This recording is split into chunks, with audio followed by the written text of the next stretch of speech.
The stars are bright, we own the night. The stars are bright, we own. The stars are bright, we own the night. The stars are bright, we own. The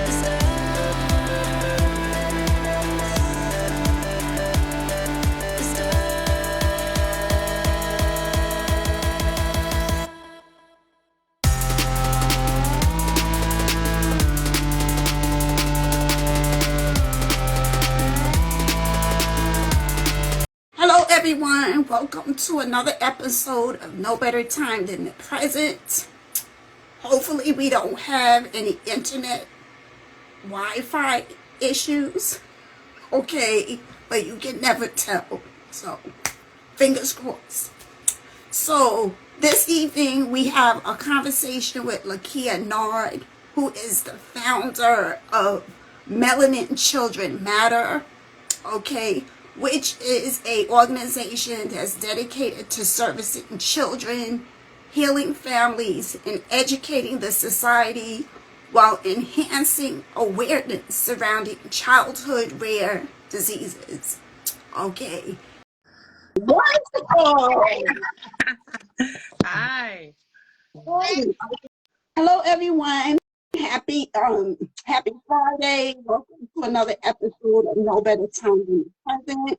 So this evening we have the honor of this lovely lady, Lakeia Nard. A lot, because I think a lot of people can relate to the whole misdiagnosis conversation. Where did the term neurodivergent, if I'm saying it right, where did these terms come from? So the neurodivergent part, he was also autistic.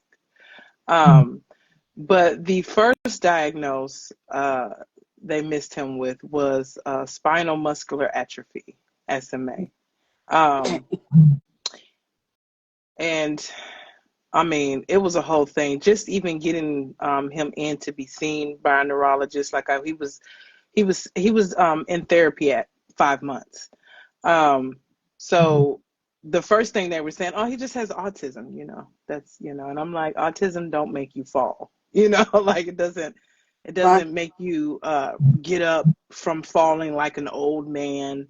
So I was like, it's more to that. So he says, okay, he sends me to a neurologist. So we went to Louisville, which is 2 hours from me.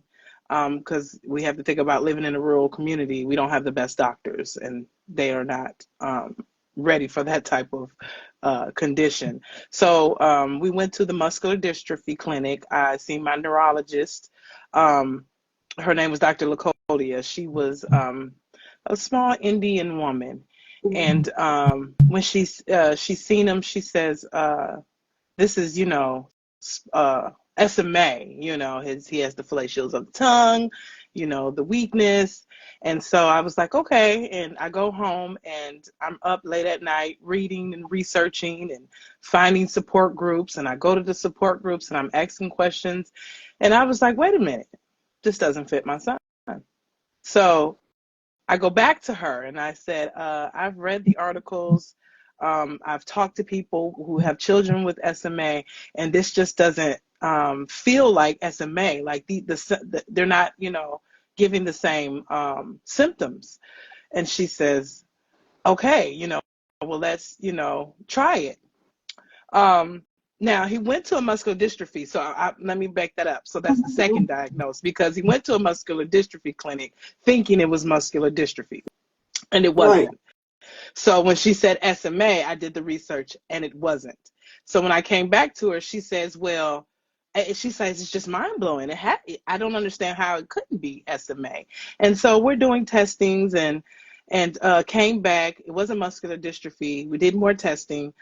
It wasn't SMA. And then she says, well, there's a CMT, which is Charcot-Marie-Tooth disease. And I go and I do the same thing. I'm researching that. I go in those support groups and I'm like, well, this ain't it either. So I'm sending her messages. I was like, look, I read some articles and this just doesn't feel like it. And she brings them back in. She does more testing and she says, this is mind blowing. I just, it looked like a duck. It quacked like a duck. It walked like a duck. She said, but this isn't a duck. It was a mystery to her. And so she sent my case overseas. After sending the case overseas, they sent it back and they didn't have any hits. So about his 8th time being hospitalized, they was able to find a loophole where he can get the whole genome sequencing. So we went in for the whole genome sequencing. We waited back for the testing, and they had 3 mutations that were unspecified. And so they had a hit on the SPTLC2 mutation. And that's when the NIH contacted her and say, hey, we only had one other person in the world that had this condition.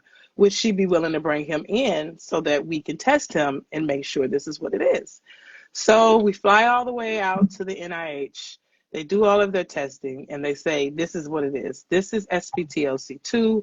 Your son is the very first child with it, first boy with it. And the other one is a girl. She was a female. And it falls underneath pediatric ALS. And so you need to be thinking about whether you want your son on machines or do you want to sign up for do not resuscitate. These are the things you need to be thinking on your way home about, and enjoy your son, and we wish you the best of luck. And that was it. That was completely it. Girl, like, okay, like I said, I did some research. I can just imagine, like I've said this a lot on this program, how sometimes when we go to our doctors, we just expect them to have the answer. And when they don't have the answer, it can be frustrating and it can be a surprise. Mm-hmm. So I can imagine you're going back and forth with the first doctor. Okay, oh, I can't believe this isn't it. Like, lady, like, what's happening? Mm-hmm. And then my age, I don't even understand that whole thing. Like, how can there not be any type of resources? Like, it's just Yeah. like I don't Yeah. even understand it as like a parent. Like, what is it that you have to like do? Like, what did you do after all of that to find your way out of this cloud? So after that, now mind you, in this time period, he's been tested for cystic fibrosis. He's been, having sweat tests and all of these things, all of these testings. And then when you finally get a hit, they say, yeah, we don't have anything for you. So just go home and enjoy your child. So by there being pediatric ALS, so what do? I go research ALS. And I go into the support room groups and I say, hey, how are you guys doing? My son was diagnosed with pediatric ALS. And what did I say that for? Oh, your black child couldn't have that. Kids don't get it. You're a liar. And so my neurologist, she called me and she says, well, aren't you quite the celebrity? And I'm like, what do you mean? She said, you're in my doctor's forum. And I had to let them know that you were not scamming people, that your son is my patient, and this is what is the diagnosis right now. It's pediatric ALS, a rare form with the mutation is SPTLC2. And so after she, fought for me and defended me in that neurologist forum, then people were like, we're sorry to hear about it, but you can still feel the reluctantness of wanting to accept a child. So I reach out to the CDC and National ALS Registry, and I say, hey, I went to go register my son, and you guys won't let me. He's under 18. They said, well, we don't take anyone under 18. I said, well, how are you getting proper research if you're not taking all ages or all forms of SPTLC2. Well, due to the stipulations and criteria, we can't do it. But we wish you the best of luck. So I heard that so many times during this journey. I was never given any resources. I was never told what best ALS clinic there were. I was never told if there was an ALS clinic near me. I wasn't told anything.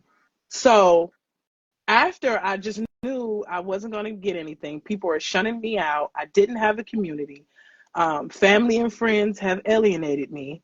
And I was just like, okay, I got to do something because this is horrible. Like, if this is happening to me, how many more people that are getting diagnosed or misdiagnosed for that matter, but they don't have any resources? So I had to research and find resources to benefit my child on my own. And I said, I don't want no other family to do that. So when I first started out, I started out as a fundraiser on what is that everybody goes to first? It's on the tip of my tongue. GoFundMe. Yeah. I went to GoFundMe as to raise money for research. I wanted to be a part. I said, well, if I have to, raise money to fund research so that you guys can have more research, because for it to be the NIH, you're thinking, research center of all research, you're thinking scientists of all sciences. And for you to don't have any resources or information to give me, then we have to do something. So it started out as a fundraiser on Facebook, on GoFundMe, and I grew it into a nonprofit organization. I felt like I already knew that I wasn't going to be able to save my son, but I wanted to be instrumental in saving other children, especially when we talk about children of color. The Black, brown, and BIPOC community, the research is often based around Caucasian men and women and children. And so you have that huge gap in systematic racism and disparities in healthcare. And I felt and dealt with all of that, just being having to advocate for my son, saying, just don't give my son any medication because you don't know what it is. You want to say, well, it acts like, but it's not that. So you giving me my son medication because it acts like a certain disease could kill my son faster, And so I was like, this can't be it. And I looked for nonprofits that could support me, and none of them would. If I didn't have that particular disease, they were not going to help me. So I really had to navigate and find resources on my own. Speechless, which I like when it's so important to hear these types of stories, because a lot of people go through stuff in silence. You know what I'm saying? So here, unfortunately, you had to deal with this, but it also says something when you go to the well-known establishment organization that, okay, well, if a local doctor or whoever can help me, clearly these particular types of agencies can, and then still giving you like the turnaround. That says a lot. That tells you how broken this whole thing is. And again, as you said, especially for the Black and brown community. So how has your advocacy opened your eyes in terms of the research, the diagnosis, the resources when it comes to the marginalized communities? It opened my eyes a lot. It's just not getting to our community. And the things that are getting into our community, they're not even really for us, unfortunately, I hate to say. When we think about pediatric ALS, I went to all of those ALS nonprofits, and they would not call me back. They wouldn't. There was nothing they would do for me. Now we had Gleason, Team Gleason. I reached out to them. They did respond, but there was nothing they could do. They didn't help in the way that I needed help. And I had needed help getting a wheelchair accessible van. They didn't help in that way. So I, of course, worked my butt off and got the van. So what is one misconception that people just get when speaking about rare disease, the rare disease community? Like, I can think of, you kind of named a few things, but like, what is the one that sticks out as a huge misconception? That a certain race can't get it. That is a huge stereotype to say a certain race can't get this disease and dismiss them when they say. And that goes from doctors, because they won't even look at that as an option if science don't back it up and say this is a predominantly African American disease. If it's predominantly white, they're not even going to put you to it until there's no other way. And that's sad to say, but this is where we at, and we have to remember this stemmed. It's not to say that people or the doctors that you're dealing with are racist. It's to say that they are taught from a system that was systemically racist. So when you think about us, that is why they're taught to ignore the fact when we say we have pain, or they have a high pain tolerance. When we think about the lack of Black and brown doctors in the medical field, that goes back to the Flexner report. They shut down all of those Black medical schools, and he felt that Black people should, Black doctors should deal with Black people. And they shut down all of those schools, all but two, and then we had to, it was still segregated. So all of that comes from a long time ago, and we have not broken down and dismantled those thoughts and those disparities, and they're falling into today. So when you do go and advocate for yourself, we have to be mindful that that doctor may not be racist. He's just going by the book.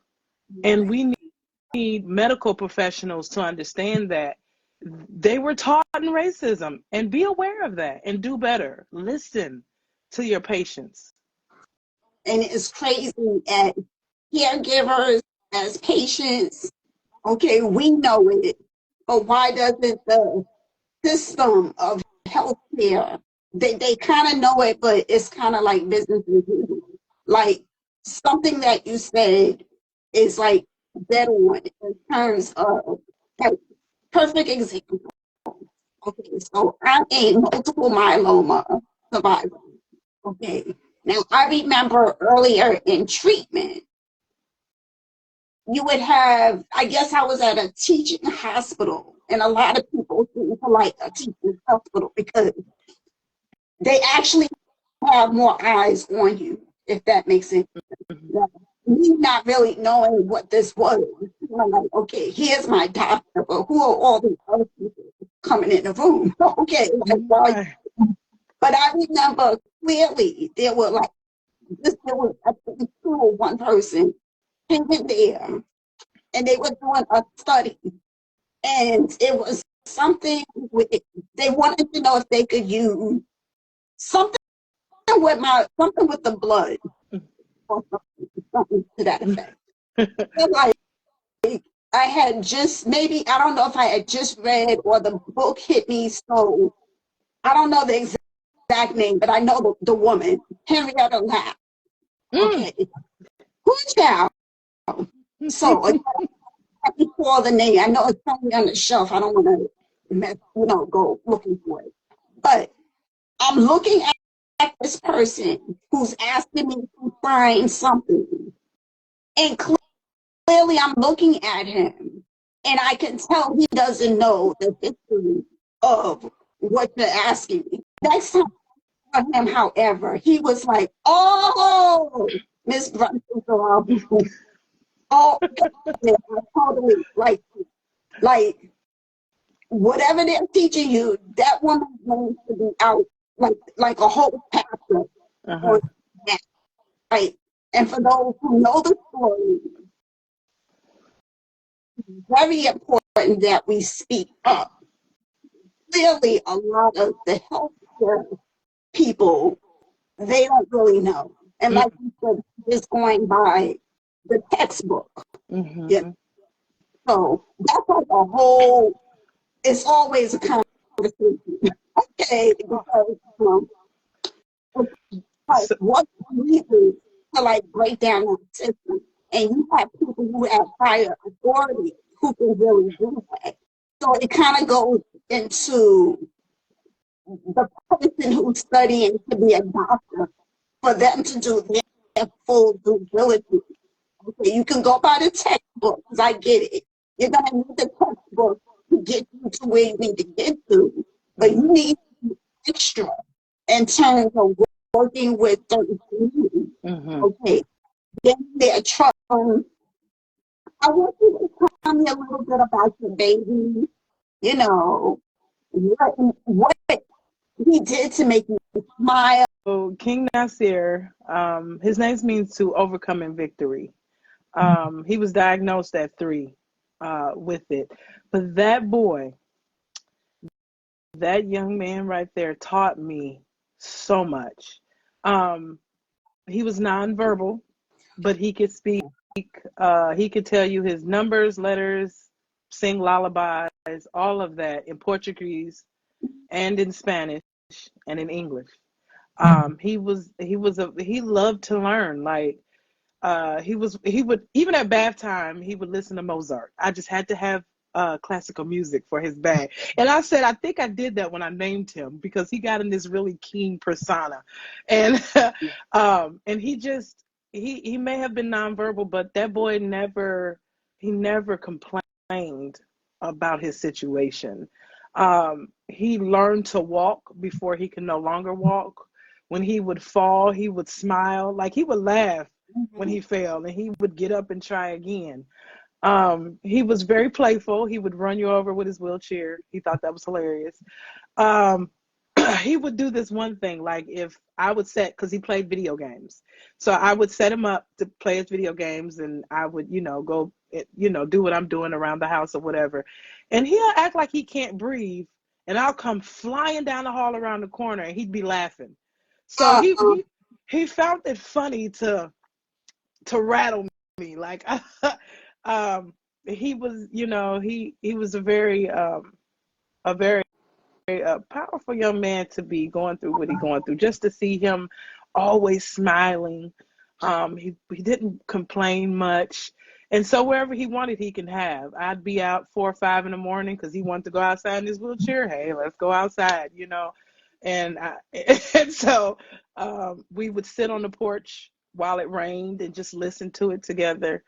um, he was amazing. He was amazing little boy. Like, he taught me so much in that short amount of years of him being here, and I was like, I have to keep his legacy going.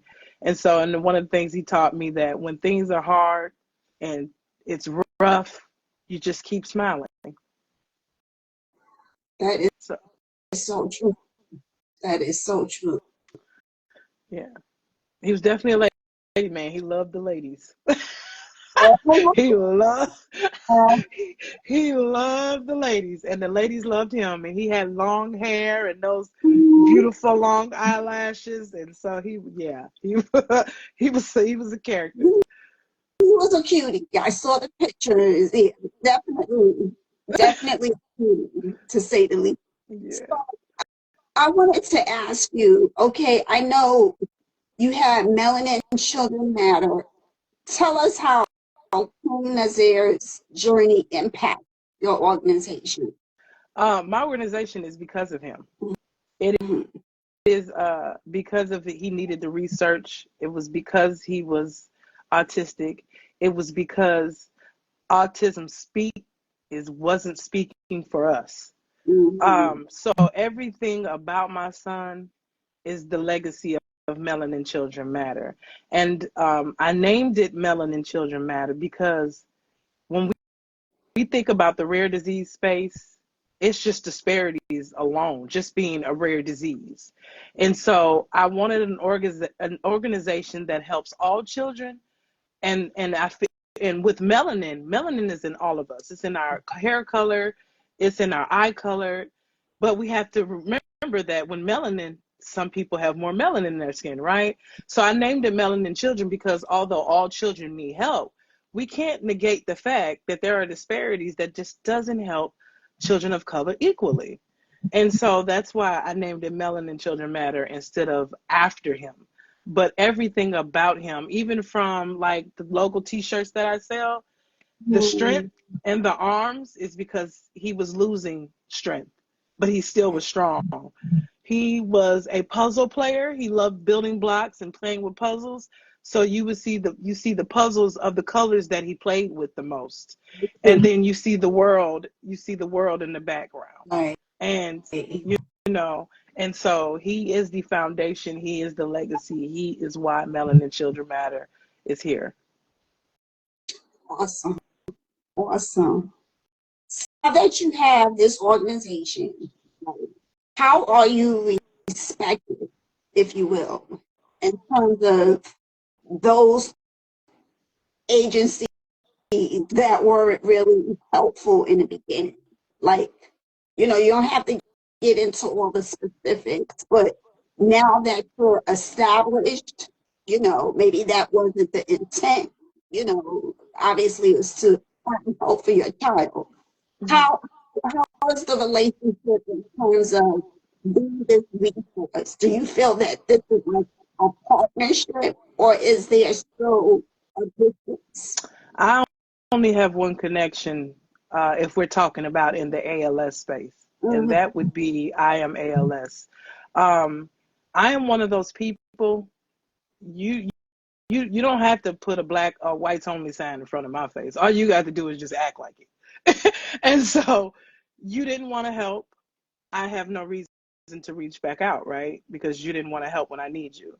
Um, Now, if they reach out to me and say, "Hey, I have a family," I am all there. I am open arms. But far as like me doubling back, going back to organizations, you didn't help me when I need you. I don't expect you to help me, partner up with me as an organization. So I just haven't went back. I've uh, been with new organizations. So I am on the Leadership Council of Global Gene Alliance. I am on the advisory board of Leaf Lab through Yale School of Medicine. Um, I am on the patient advisory board through a therapeutic company called Leos Therapeutic. They're getting ready to go on their clinical trials for uh, LTX LTX 002, which they study the SPTLC1 gene Okay. mutation, and they feel like it can help SPTLC2, but we'll see how that goes within clinicals. Um, I am partnered. I have some researchers at Emory who and WashU, and I'm working to get some people from Morehouse as we go into our phase of doing the cell lines for the gene mutation. And so I did donate my son's samples to science, and Okay. they knew with the intent that I was coming back with researchers to study it on my own. Everybody that I dealt with knew that I was building a nonprofit to find a cure for what took my son's life. So those partnerships have been working well. And so I just been going to the conferences, Reek and Wear, and just making new connections. Want to build like the network and these affiliations. However, there's always obstacles in the way for different Mm-hmm. reasons. Like, and what do you do? Do you just like give up and just, okay, let me go on over here and just forget about it? Or do you try and do something on your own? And Mm-hmm. I think a lot of people, especially in these types of spaces that we're in, unfortunately, we have to build our own in terms of getting our voice out there. So I applaud you. We are up to 11 families now. And I hear there's more in China, but I don't have a definite number on that. But it is growing, and we know with anything with deals with time, things pretend to just migrate. So I just, I'm doing my part to get ahead of it, hopefully, and be able to help other families. But yeah. I love it. Oh, okay. What are two things that you would like the people to know about the children ALS neurodivergent? So I'll start with the neurodivergent. It's more than just autism. It's ADHD. It's dyslexia.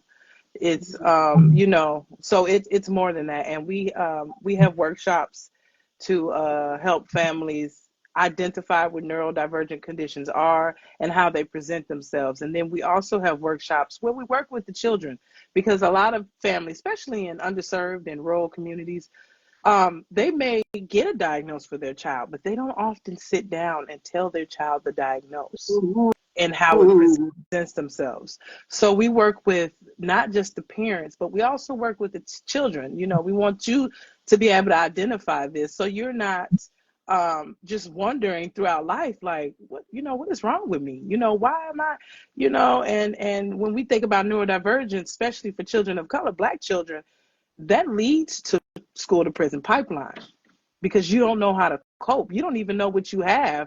All you know is, I don't want to be the dumb kid, so I'd rather be the cool kid or the class clown, and kind of, go out of school that way. And then you get older and you get diagnosed in an older age. You like, I could have did so much better in school had I known. Right.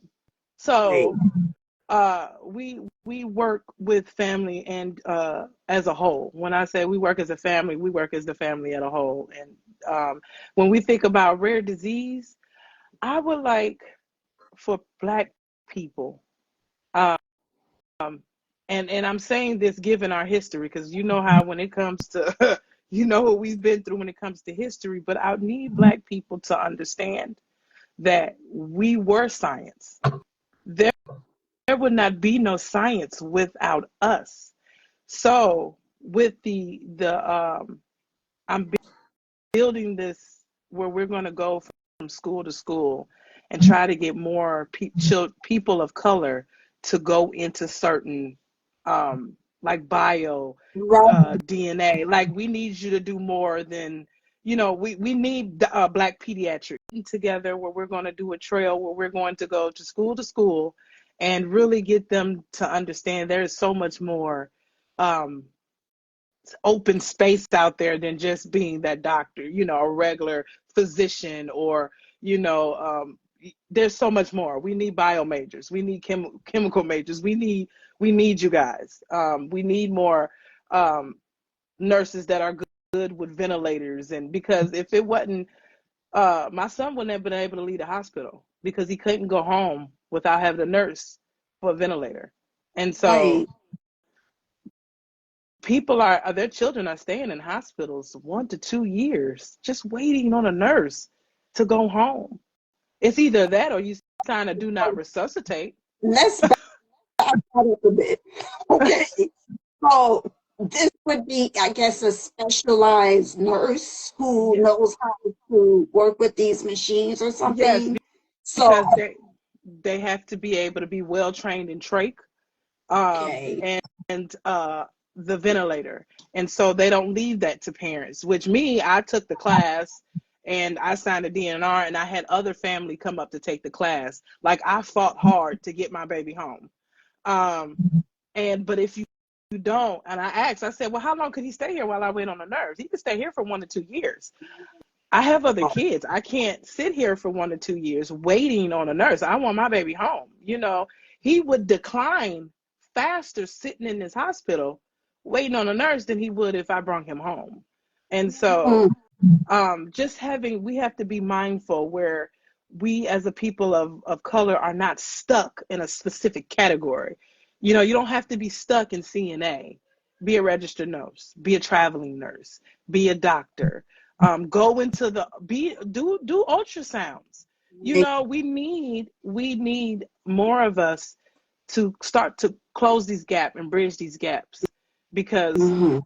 unfortunately, especially with the new executive orders, you know, segregation is back and all this other stuff that's going on.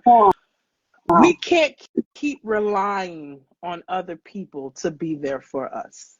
And so if we came from science and there would be no the science without us, why aren't you in science? We have to bridge that gap back. Stop running from that. And so when we think about research, that's why we can't get into clinical trials, because we're often delayed in diagnosis. So that kicks us out of clinical trials. So you don't see very many Black people in clinical trials. When they are in clinical trials, the research is strictly off, you know, Caucasian people. So we need to get people in clinical trials. We need to get people in medicine. We need to get people in pharma. We need a roundabout, diverse source when it comes to healthcare, so that these ideals aren't just minimized and we're not just dismissing people when they're coming to you and they say they have a problem. It's hard because when I go out, I'm like, we're trying to get samples so that we can put it towards the samples that are defected. And when I'm out in the community, Black people are like, girl, I ain't I'm like, but it's fine to say that now until it's your child dying. And then you're going to want people to participate. Let us speak. And that's that. I don't think that is a certain segment of people thinking. I think that's just everybody. Yeah. Yeah. And I also want to tell Black people, advocate, speak up. If that doctor is not giving you what you need, go find another one. Because I've met quite a few Caucasian doctors that have been way better than the ones that I did. I'm like, I'm not going to stay with you because you're not listening to me. So, and I'm in a rural community. I think we only have like 2 Black doctors in our whole health care where I live. So I've already dealt with it for my son, and then I had my own health issues that I had to deal with it. And so when that doctor didn't hear me, I went and found another one. And guess what? That doctor heard me. So that's when I say sometimes it's not your doctor that's racist. It's just the education process. And then they have this, well, I've been in the medical field for 20 years. Some people are blind. Some people are really, truly blind to the fact of what certain races and ethnicity and communities go through, because they don't have to walk in that shoe. All they know is I went from straight to high school to medical school, and now I'm in the hospital. They don't have no real world, like, per se, dealings with certain people in certain communities. So you have to be mindful of that. So if that doctor doesn't listen to you, don't get frustrated. Don't just say, I'm never going back. No, find a doctor that will listen to you and keep that doctor and refer that doctor to other patients. Don't keep allowing these doctors who don't hear you to keep being out there for other people. Leave that review. Like, sis, fellow sisters of all races, don't go to that doctor because he's not going to listen to you.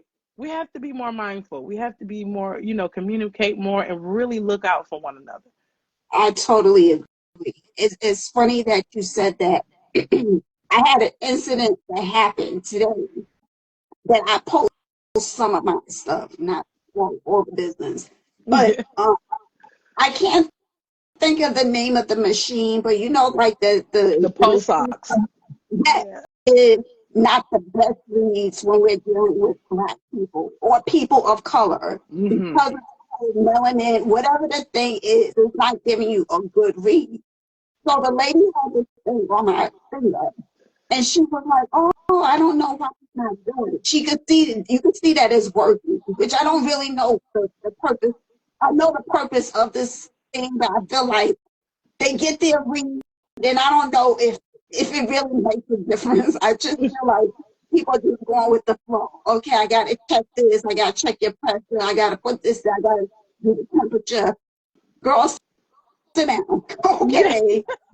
On like 5 minutes. She already finished the vest or whatever she was doing before the doctor came in. And she was like, I really don't know why it's working. So I was like, okay, now's my time to educate her. But again, I wasn't totally well versed, because I know a good friend of mine, she is all up with that. Girl, that thing doesn't work right for us. And I need her here to explain it a little better. but I said, I'm going to throw it her way. Well, this machine doesn't really read well for people of color. So there was a pause. She was like, well, I've never heard of that before. I don't really know what that's about. I said, okay, Yolanda, let me leave this alone. Because again, I wasn't like, I couldn't really hit back because I know some of what I read and what I heard. And I was like, but I'm going to just throw it out there to her. Maybe she'll think the next time if you get a black person in here and the thing doesn't read, oh, well, that lady said so. Mm-hmm. Things, simple things like that in terms of advocacy. Whether you're well versed in saying whatever, but just speaking up and not just sitting there. Yeah, they're oblivious to it because they don't have black friends. And if you don't have black friends, you don't know black situations. And so she probably never ran across an article. She's probably never heard of that. So, that would be something she would have to do on her own time. That, if you really want to be a good doctor, it's about what you want to do with your job. Do you really want to be a good doctor? Or are you just here to go to work and get your check and, make sure people, stay alive? It just depends on the person who wants to do more. And that goes to say, like, when we think about donor lists, you can get knocked down and get out of the transplant list just because your blood pressure is too high, not knowing that people of color, sometimes our blood pressure is totally different than people that are not of color. And see, this is why we need to get back into research. And I understand that we are scared because of what happened to our ancestors, but we also have to remember we have a voice now and we are not our ancestors. You're going to get some backlift because I had to go to the emergency room a few days ago, and I'm talking of the passive aggressive condescending attitude that woman had to me, and I wasn't dressed.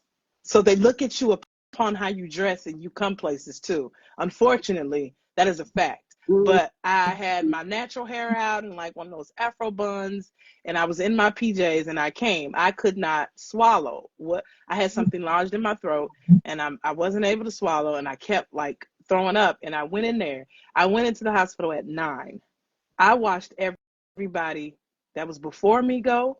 I watched people that came in while I was in there go. And I watched people come in again after me. And when I went to the register, to the desk, I said, how do y'all do your rotations? Is it, by alphabet? Do you do by names? She says to me, well, yours is just not an emergency enough. So we take people that are more have more of an emergency. I said, so you mean to tell me everybody that came in after me that got called to the back had more of an emergency than me? And I'm telling you, something is in my throat and I'm having a hard time swallowing, and I'm, and she was just like I said, it's in the chart. Like, she was so kind, and I'm just looking at her and I'm like, okay. I said, so would it be best if I just go home and call 911? But if you come back here, we're just going to put you back in the lobby because it doesn't matter what do you do. It's just you're ranked a 3, so it's not as much of an emergency as other people. I said, Killing me, girl. yeah. I said, okay. So I left, right? I just left. I was just like, I'll just go home. I'll fall out, die, whatever I got to do, and somebody go sue them. Because, like, that's what I was telling my husband, because I was just so irritated, but I didn't get her name. So I called back. I called on my way home. I was like, I was just in the ER, and I'm trying to get the name of the woman who took me in. Because I was just there and she told me that I didn't have much of an emergency to be called back. And the lady was like, what? I was like, yeah, the lady who was at the front desk told me that I wasn't getting the room because it wasn't that much of an emergency and there were other people who had emergencies. And she was like, well, she shouldn't have told you that, but she's probably going by some type of number that they have about, if you go back and see the nurse, they put you in as a certain level when you go Right. see them. And she was like, but I have a room for you. Just come back. Just come back. I have a room for you.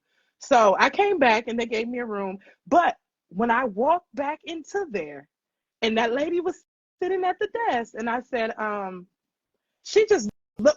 First, when she see me, it was one of those. Here she goes. She did this, the eye roll, and I said, "They have a room for me." She was like, "Huh?"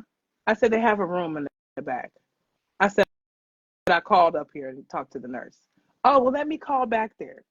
So yeah, I did. I got a hold of the and left and sent an email and left a voicemail for their patient relation to see like we need to do a webinar because you need to know how to engage with the patients that be coming in here, because if that's how she did me, I can imagine how she did someone else. Exactly. So that's a whole show in itself. yeah, yeah, and that's not the first time I dealt with.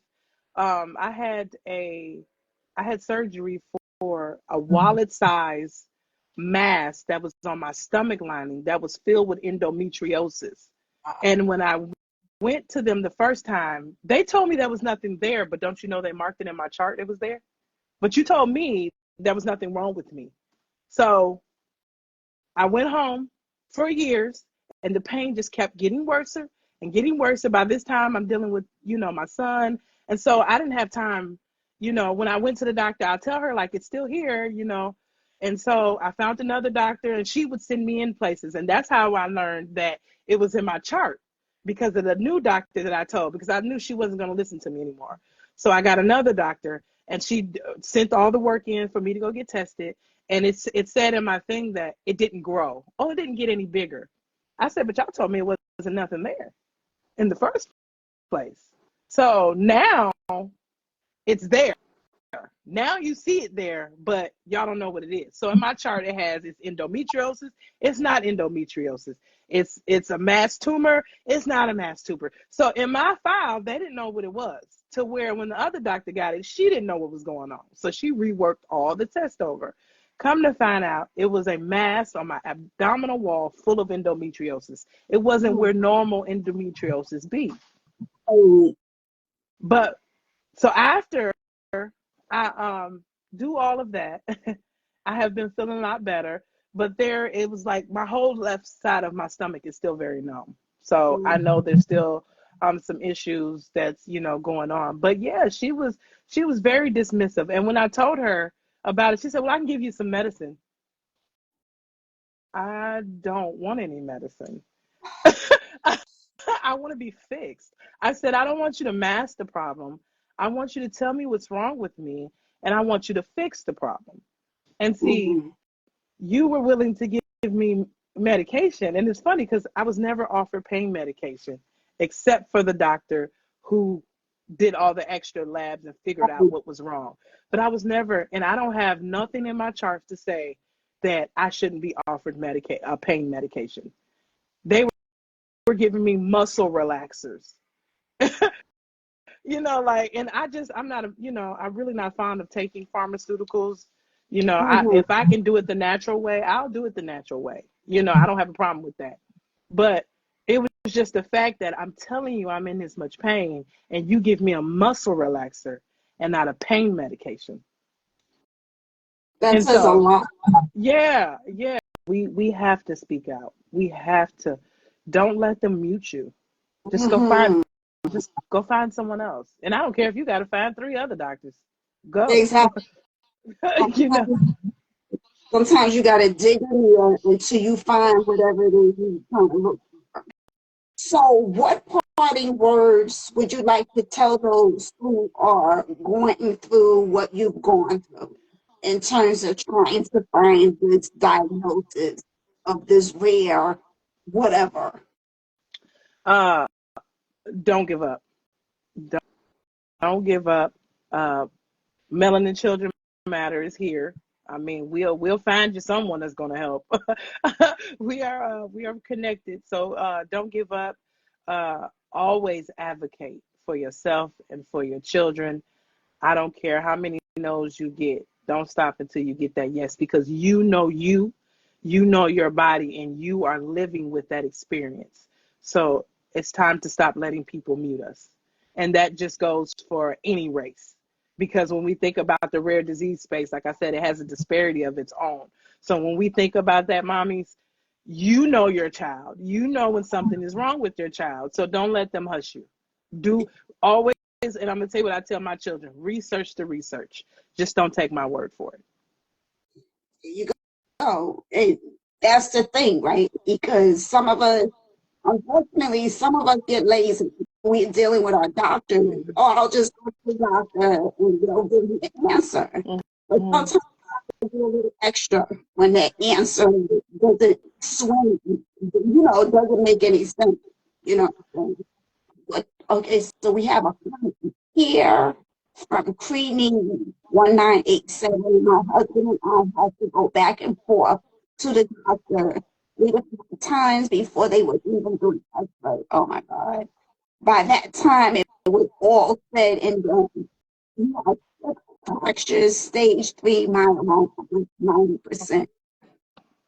Oh, Lord have mercy. You know what? Another thing I would like to say to people who don't know, when they refuse something, tell them to give it to you in writing.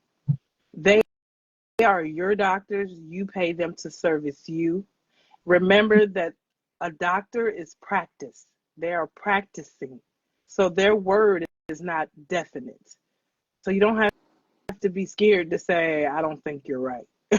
You don't have to be combative. You can be very respectful and just say, I don't, I would like a second opinion. But anytime you go to these places and they're not giving you certain things, request it. And if they say it's not needed, tell them to give it to you in writing. Keep documentations of everything, from whatever you're feeling to however they treat you, what they give you, what they deny you. Be in your my chart and research whatever's in your my chart, because it'll be in there, but they won't even tell you. That is so true. That is so true. Like, it's funny because sometimes when I had an iPhone, I have like an Android, which I love. Okay. But my iPhone, I would have like my the tape recorder, which I guess you can put that on an Android as well, or whatever. And my doctor would be walking in that boom. Listen, okay, play back what you just said. Okay. And not saying that I was going to use it to be, have like an issue, but for me to like understand what it is that you're telling me. But that's another, sometimes the doctor too quick or something go over your head. That way you can listen to what it is that, Yeah. whatever. I think the best way how to do it, however, is to let them know, do you mind me recording you? But Yeah. be like, and have to turn, Yeah. I would definitely let them know. Like, permission. That's the proper way for those who look at the replay.